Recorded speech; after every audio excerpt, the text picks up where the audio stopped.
Hi, this is Andrew, and this is Keen On, the daily now.tv chat show with some of the world's leading thinkers and writers. Hello, everybody. It is Friday, August the 25th, 2023, a lazy Friday in late August. What better to do over the weekend than read a novel? And our authority on Keen on literature of all kinds is my friend Bethanne Patrick, a regular guest on the show. My ears and eyes and mind on the publishing industry. She was on the show at the beginning of the month talking about her 7 best novels of the summer, but we felt that it wasn't enough. Some of you already read those, so we wanted to catch up in this late weekend in August with some other novels that Bethanne liked. Not everybody liked them. Bethanne, do you want to just say something about why you chose all these books broadly before we get into details?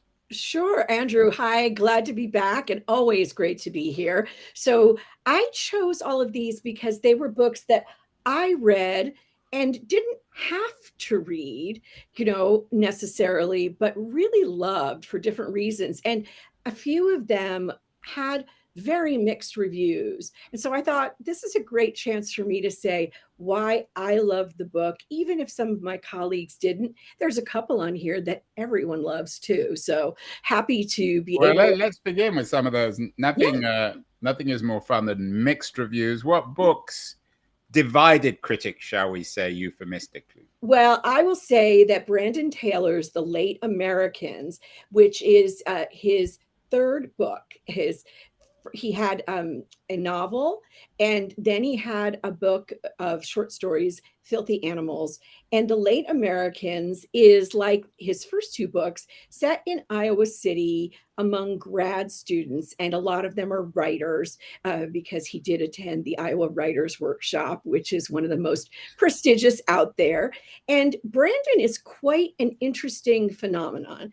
He is brilliant. He was a scientist before he went into writing full time. And one of the things that some people have said about his writing is, gosh, Brandon's so funny on Twitter. He does have a very, very distinct voice on Twitter, and it's extremely humorous and also quirky and eccentric. And people say when they review his books, oh gosh, his writing isn't anything like his Twitter presence. And I want to say, I think that's really unfair. I don't think anyone should be expected to take their Twitter persona onto the page. I know So the people like his Twitter persona. They want the novels to be more like his Twitter. They do. So I think I heard through the grapevine, Bethanne, that they changed the name of Twitter, didn't they? They did, and I can't even say it, Andrew. You can't even say it. Well, we know what you're thinking, but anyway, one of those social media platforms. One of the things that I want to say about The Late Americans is Brandon Taylor. There is you might be aware of this, Andrew. There is a prize called the Bulwer-Lytton Prize for bad sex writing. Oh, I do know that. Yeah, it's really funny. I've always wanted to win it. The only problem is I've never written any sex scenes. Brandon wouldn't win the Bulwer-Lytton Prize. He writes really well about sex, but he writes, especially in The Late Americans, a lot about very bad sex. So the writing is terrific, but the sex is just disappointing. I didn't think they had sex in Iowa, did they? No, right, exactly. How are you going to keep them down on the farm, Andrew? I mean, yeah. This is a very interesting book. Keep them up on the farm. Sorry about that one. So it was the criticism, and I'm guessing here, Bethanne, that it was a bit insular, a bit too inside the Beltway, Iowa, writing about Iowa. No, not at all. Not at all. Brandon is a very sophisticated person. I think a lot of people find his writing that has rather a flat affect, and I think that comes from his scientist observer. Oh, okay. And so I just want to say really quickly that he writes really well about people who are trying to get started in creative lives and careers. And I think that maybe The Late Americans is not a book that everyone is going to love, but we're going to see a lot of great, great writing from Brandon Taylor. So why not read it now and say you knew earlier than anyone else? Yeah, get into some Brandon Taylor, invest in Brandon Taylor before he becomes too popular. What else got mixed reviews, Bethanne, that you Well, like? I'll tell you, there is, I'm going to go to a novel by a woman next, and I think everyone would have a great time with this one, especially it had me at Chinese Pirate Queen. Okay, this is Deep as the Sky, Red as the Sea Yeah, I by thought Rita that was, Chang yeah. Epic. And a lot of people said that her writing And this did is Rita Chang Epig. yes. A lot of people said that, her writing was a little bit messy or not quite as polished as it should be. But it is a great, well researched historical novel about someone you probably haven't heard of. And this is a real historical figure, a woman who had to choose between pleasing her husband and taking power for herself. And she did seize power on the high seas. It's impeccably researched. You never feel like she's hitting you over the head with details. They just wash over you like waves. And it's one of those novels that's worth saving for just the right weekend. And Andrew, here's something I say is really great about this. Chang Epig notes that pirate, I don't know what you would call them, fleets or pirate governances were very meritocratic. And that's an interesting concept for us to look at in today's world. Although not everyone approves of meritocracy these That days. is true. That is exactly Did they correct. have universities for pirates? No, that was definitely, here's an oar, see what you can do. One of my, and again, I speak very much as an amateur here because I don't read as much literature as I would like, especially contemporary American literature. But sometimes I think, given what America is like these days, that some of the novels aren't quite as observant about cultural and political complexities and hypocrisy. I know one or two of the books on your list are explicit in their addressing American reality, maybe not Late Americans, but one or two of the other books. Well, the first one I'd point to, and you're exactly right, is Lydia Kiesling's Mobility. And I came to this a little bit later than I wish I had.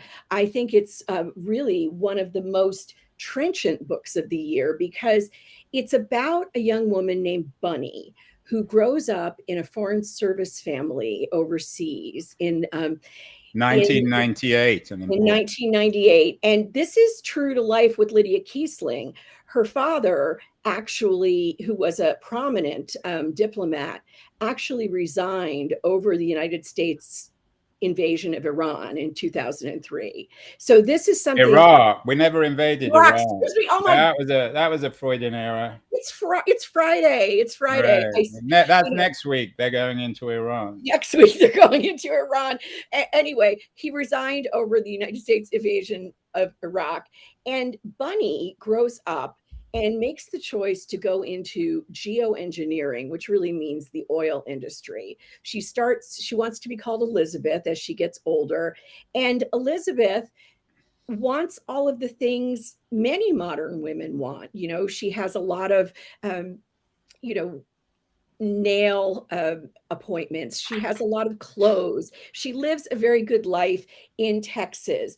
And so the people who disapprove of the life she's chosen make her start to think, is there any way to live in the world, but also save it? So that's a real tension in Mobility. And I think Kiesling said this on NPR, that this is a great observation. Teenage girls are much more observant than most people give them credit for. Yeah, that's an interesting point. Yeah, and I thought that was such a great point because that's why she starts mobility when Bunny is young, because And is it Bunny, mostly a satire on climate change as much as anything else? I wouldn't say it's precisely a satire, and it's not precisely about climate change. It's much more about how the America that we've created and the economy that we live in affects our ability to do anything on climate change. And so she doesn't want to be a jerk, but she also, this is Elizabeth slash Bunny or Bunny slash Elizabeth, but she also doesn't want to give anything up.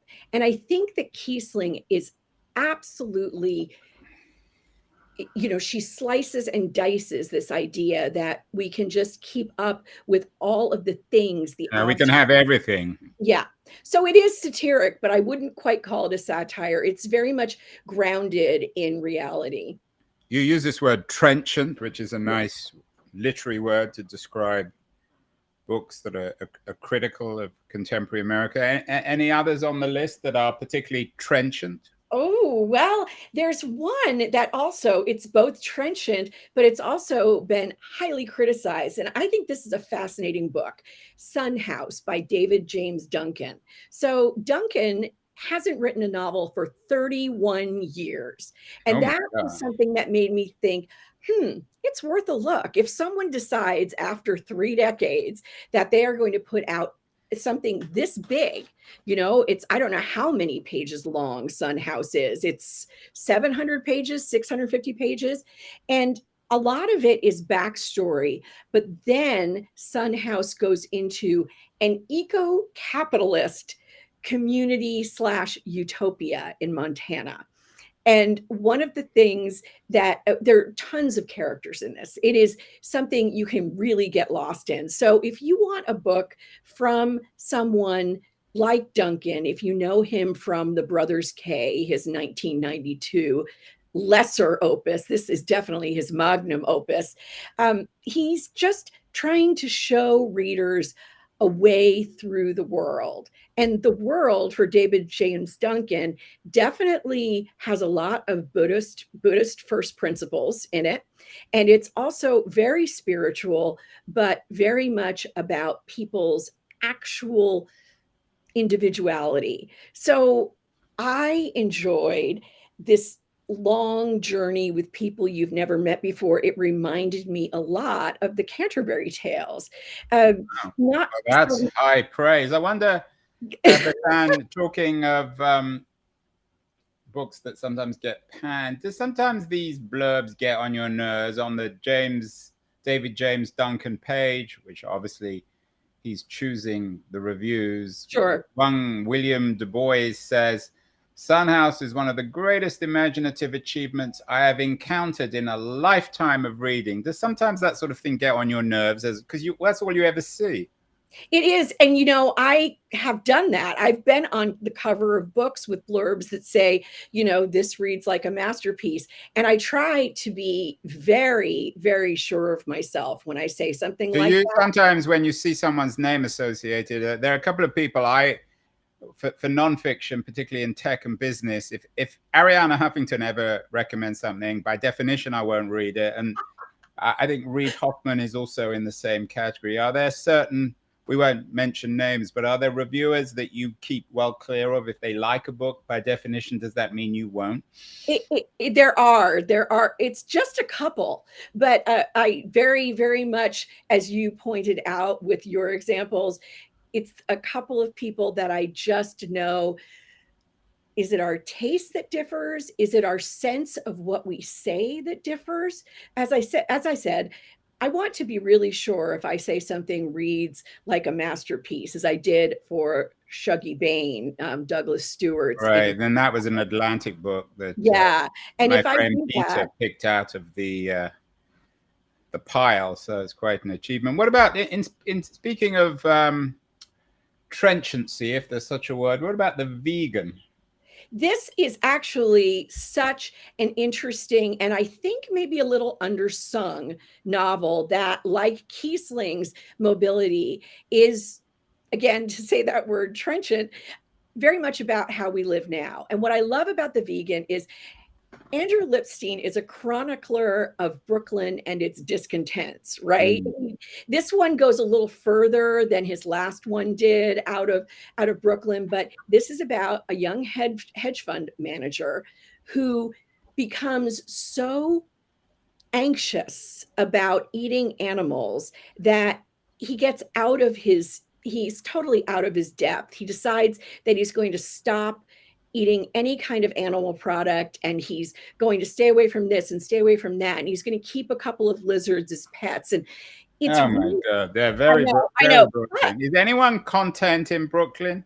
no, I don't think anyone is content in Brooklyn. But what I loved about The Vegan is that it's about what it means to be a good person Or and what it should mean? what Is it it a should mean. And it reminded me of a novelist from England whose work I love, Tim Parks.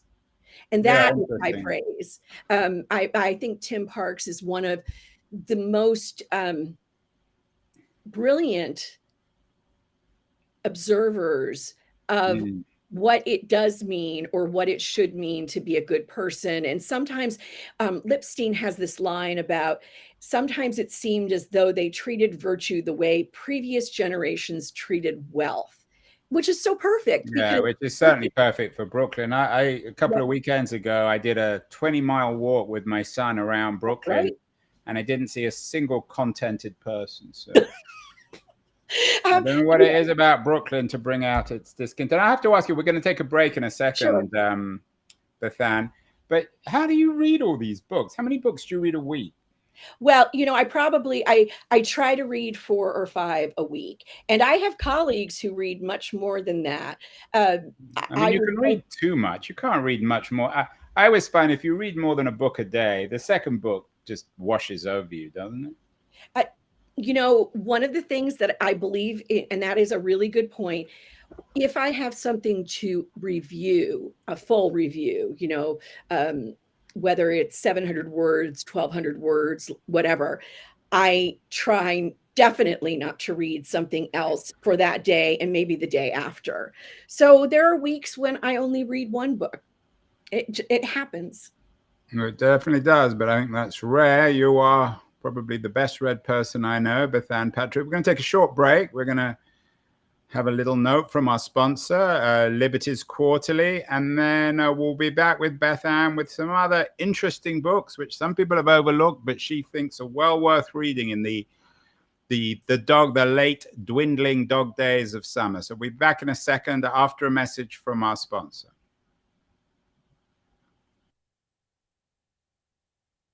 Beyond the news, the noise, there is nuance, insight.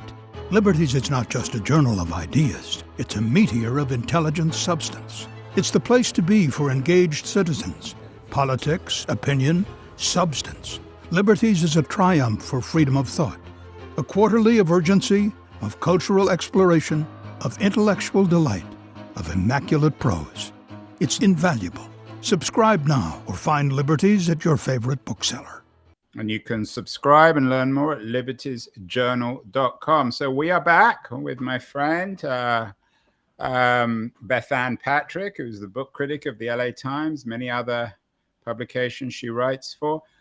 She's been talking about some books which some of us have overlooked this summer. What else? Let's move beyond the trenchant. Anything romantic or funny that you've got on this list? Yeah, absolutely. One of the things that I'll say is really funny and but also sort of chilling is a book called The Housekeepers by Alex Hay. And this is fairly light. It's about a group of Edwardian era housekeepers in Yeah, I England. like the sound of this one. Yeah, it's really fun. So basically, Mrs. King is the housekeeper in this grand place, and she is caught in the men's quarters and dismissed immediately. Next morning, she's out, gives up her keys, everything.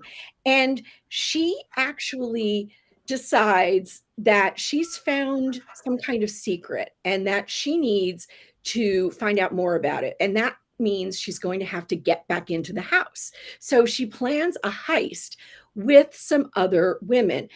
What Hay has captured in this debut novel is the band of women of downstairs in London's great houses, but also in London's great parts of crime. I mean, there is an actress, there is a pawn shop owner, there is there are women who are working as streetwalkers and street sweepers. So it is one of the best books about the class system in the Edwardian period that I've read in a long time. And it almost reminded me not even of Upstairs, Downstairs, more of Gosford Park, if you remember the movie, which is so amazing. Yeah, it sounds quite cinematic. I'm sure someone will pick it it is. up. And it's very fun because it's a yarn, right? I mean, this is something you can zip through, but at the same time, you are going to see how women always form sisterhoods, even when they're not supposed to, and how they can manage to pull things off and bring truly sordid, awful crimes and bad behavior to light when their powers activate together. So I really think this is like the perfect Labor Day weekend novel because it's fast and furious and fun. But if you love Gosford Park, Downton Abbey, Upstairs, Downstairs, you are going to find this delicious. Well, the 3 Fs, fast, furious, and fun on that one. All about a heist, but not a murder. What about this one? My Murder. Oh, An this appropriately titled novel. Sounds an interesting one about maybe not Agatha Christie, maybe a contemporary version of some sort of murder investigation. Well, this is a very interesting one. I almost think Katie Williams has invented a new genre. And I do think that this book has gotten some good reviews and good publicity, but I want it to go even further. Yeah, you don't. So that doesn't sound like very good. I mean, it got a starred reviewed on Kirkus, which is pretty good. It is. And so this one, her last one was to Tell the Machine Goodnight. And so she combines, which is a good title. Isn't that a good title? She combines domestic suspense. She has these moms and these women in suburbia with sci-fi thriller elements. In this one, it happens to be cloning. And then she's also got a touch of noir. And Wow. I don't even know how she manages to get that in there, Andrew. It's really good. And the clones in this case are living inside the house. What has happened, and this is not a spoiler, is that Louise, the protagonist, was killed by a serial killer named Edward Early. And so 7 women whom Early killed have been brought back to life as clones. There's your sisterhood again, right? It's a sisterhood again. It is. And this sisterhood, it's really creepy, not just because they're clones. I mean, the clones themselves are pretty wonderful people, if you could call them people. I don't know. But what I will say is that what's creepy is Louise comes back and finds out that there's this entire industry that's spun up around Edward Early, podcasts and, shows and writing. And it really takes a look at how we examine true crime in this culture and how we get our kicks from it. And here's Louise back from the dead, even though she's not quite the same as she was before. And she has to contend with these other clones who've been brought back to life with how they are going to affect what happens next. I loved it. So if you haven't heard of Katie Williams, My Murder, another great read for Labor Day weekend. Yeah, I sometimes feel, I won't say sorry for these novelists, but it's a tough life. I mean, they're not getting big advances, and most of them aren't particularly well known. Right. How many do they need to sell to be a success generally? I know it depends from book to book, but Yeah. For a novel, if it sells what, more than 10,000, 5,000? I would say for, if it depends on whether you're with the big five, Andrew, or with an independent press. For an independent press, 5,000 to 7,000 is great. If you're with Penguin Random House, you definitely want to be selling 10 to 20,000. And what kind of advances now and I know it, speaking of the typical novelist is a bit of a generalization, but are they getting advances of 50 to 100,000 or much less normally? I would say generally much less. And again, hello, Katie Williams. I'm not speaking for you. Yeah, no, we're not picking on. No, we're not no. trying to I murder hope she Katie got a Williams, huge but advance.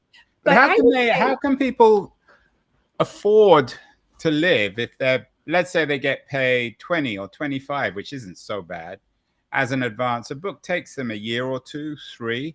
Mm-hmm. How can someone exist on that? Well, very few of us. I do know. I have people I count as friends who live full time as writers and do get the juicy big advances. But I also know plenty of people in my shoes, and I have had, $25,000 advances in the past. And even those, as you pointed out, aren't enough to live on. So most of us are doing all kinds of things. We're teaching, we're podcasting, we're writing freelance articles, or we're working part-time for a trade magazine. There's a lot of ways to put together a writing life. It is not easy. And I'm not saying that I don't want to give anyone the impression that I'm saying, oh, it's all fine. It's not all fine. There are a lot of things that need to change. And maybe that's advances or maybe it's not. But I will say that for the average to decent book advance, you still have to do other things to have a living. And, in my case, I have a partner with a full-time job who has benefits. So, everyone has got to figure. If you're an aspiring novelist, find a partner with full-time benefits like Bethanne. Yeah. One I hadn't heard of a lot of these writers, but one writer on the list who I had heard of is Richard Russo. Richard Russo. Where is Richard Russo? What's his book? Richard Russo is Somebody's Fool. Oh, whoops. Yeah, sorry. So we got those wrong. Somebody's Fool is a guy like that. I mean, we don't know his details, but our best-selling writers like Russo, they're under less pressure, obviously, but more is expected in terms of sales. There it is. I've known Richard Russo actually for quite a while, and he is someone who does live off of his writing, and I'm very glad, because one of the reasons I put this on the list, a lot of people follow his books and know about the trilogy that this is the last volume in. But what I want to tell you, in case you haven't picked it up yet, is that not only is this the last of the trilogy that began with Nobody's Fool in 1993 and continued with Everyone's Fool in 2016. Somebody's Fool is the best of the 3. It is such a great conclusion. And in this is what's fascinating. This is what's known formally as the North Bath trilogy. Correct. And Sully, who was the protagonist in the first 2 books, is now dead. So Donald Sully Sullivan is dead. And North Bath, his beloved hometown, is actually being annexed by the nearby Schuyler Springs, which is much, much more affluent. And so his son, Peter, who is basically a deflated academic, is all academics, Bethanne, are deflated. That's by definition. You can't be an inflated academic. It's true. And so this is, a working class community in all of its warts and everything glory. Okay. It's about the Rust Belt. And it sounds like old-fashioned, in a classical sense, old-fashioned literature. It is. It's an old-fashioned comic novel. And as such, it deals a great deal. Sorry, it's Friday afternoon, everyone. concerns men to a great degree. And Rousseau has always written a lot about men. First of all, he is a white man. Second of all, he grew up in upstate New York in a Rust Belt town. He knows whereof he speaks, and he's taken this and said, okay, what are the good things? What are the bad things? What needs to change? Well, there is that very strong tradition. Everyone from John Updike to, in a way, Philip Roth. Yes. Yes, absolutely. So that's what he's doing. And I just thought this book was warm without being overly sweet, and truthful without being unkind and cruel. It's just, it is also, I'm going to load up everyone's tote bags. This is another one. Great for Labor Day. Sorry. Yeah, well, if you've got nothing to do, you shouldn't have anything to do at Labor Day weekend. Another one. And then we got a couple more. One I put up by accident with an unusually named writer. I have to admit, I've never heard of us. Never heard of Ore Agbaji Williams, The Three of Us. Tell me about this book. Yeah, that's about right. And this is a debut novel from Ore. And another starred Kirkus review, so some people are liking it. I know. So I am choosing this one. I'm choosing not because it was in any way critically mixed. Actually, so many people love this, including my pal Ron Charles at the Washington Post, who, you know, if Ron wanted, he could choose just the most famous books, whatever's coming up. But Ron is a very good reader. And when I say good reader, what I mean by that is he doesn't just choose the standards that he could. He seeks out books like this. It's by a young Nigerian writer. And one of the things I love about the book is it's about the tensions between a young woman, a young bride, a newlywed, her husband, and her best friend. So one day, the best friend comes over to the wife's house and says, here's some wine, here's some chips, let's have a good gossip. And they sit down and they're having a great time. And then the husband comes home. And at first it seems like, okay, great, he's going to grab a drink and join them. But it becomes apparent very quickly that the best friend and the husband loathe each other. Okay. I mean, which isn't unusual. It isn't unusual. And it's so funny. It's Ron called it a comédie à trois. And nothing that happens is expected. And at the same time, it's also not a murder mystery. But what the crux of the matter is that the young woman and her husband have decided to start trying for a baby. And of course, the best friend is furious about this. And that does happen, you know, to people in their 20s and 30s when someone says, that's it, it's time for us to become parents. And they have a friend who is single or infertile or, you know, going through some other kind of problems with relationships. It can really make things awkward. And in this book, which takes place over a single afternoon, almost everything in modern Nigerian life comes up. And clearly the author is not necessarily someone who ascribes to the very traditional way. Yeah, it sounds a very British kind of book. It is. It is a very British kind of book. I don't know if Americans know what Tesco wine is. Exactly. They're better off not knowing it either. No, it's very sharp, and it's wonderful that it takes place in just an afternoon. That's also, I think, that's kind of, to me, that's kind of British. I love the way. Yeah, the British still have afternoons. We lost those in America somewhere along the way. And the final book, which you thought you'd covered before, but I don't think you had. It's long listed for the 2023 Booker Prize, so it's been universally well reviewed. The Bee Sting. Tell me about this. According to the New Yorker, at least, a family saga of desperation and denial. Not the first or the last novel about that. Well, and not the first nor the last novel from Ireland about desperation and denial. And yet, this is a triumph. Everything about The Bee Sting is amazing. This actually is a book that reads like a masterpiece. And I am not exaggerating. This is a book that I think will stay on shelves for a long time. How far do you have to go back in your own life to find something that you would change.